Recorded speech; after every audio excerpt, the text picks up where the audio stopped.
খবর 24 সাথে আপনাকে স্বাগত। নতুন নতুন খবর জানার জন্য আমাদের চ্যানেলে চোখ রাখুন। নমস্কার দর্শক বন্ধুরা, স্বাগত আমাদের এই চ্যানেলে। সকাল 6টা হোক কিংবা 7টা, ব্যবসা গরমে পাগল পাগল অবস্থা। বেলা বাড়লে তো আর কথাই নেই, রোদের তেজে বেরোনোই যায় পড়েছে।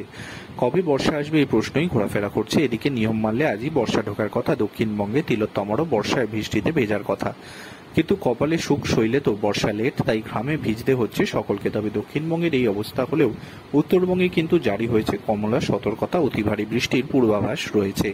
আরব সাগরে কার্যত দুরন্ত গতিতে এগোচ্ছে মৌসুমী বায়ু। মুম্বাইয়ে বর্ষা ঢুকে গিয়েছে, কিন্তু বঙ্গোপসাগরে প্রায় থমকে বর্ষা এক্সপ্রেস। এই সুযোগে সিটি অফ জয়কে পেছনে ফেলে দিয়েছে বাণিজ্য নগরী মুম্বাই। একই দিনে বর্ষা যেমন ঢোকার কথা ছিল মুম্বাইয়ে, তেমনই আসার কথা ছিল কলকাতাতেও।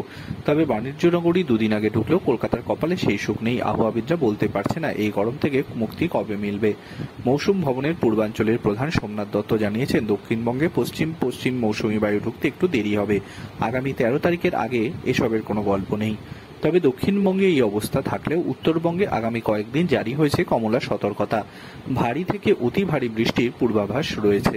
কোচবিহার, জলপাইগুড়ি, আলিপুরদুয়ার, কালিম্পংয়ে বৃষ্টি হবে। তবে দক্ষিণ পশ্চিমবঙ্গের 4 জেলা অর্থাৎ বাঁকুড়া, পশ্চিম বর্ধমান, পশ্চিম মেদিনীপুর এবং বীরভূমে তাপপ্রবাহের হলুদ সতর্কতা দেওয়া হয়েছে। ইতিমধ্যেই কলকাতার গরম 40 ছুঁই ছুঁই করছে। ফলত বৃষ্টি কবে আসবে এখন সেই দিকেই তাকিয়ে দক্ষিণবাসী।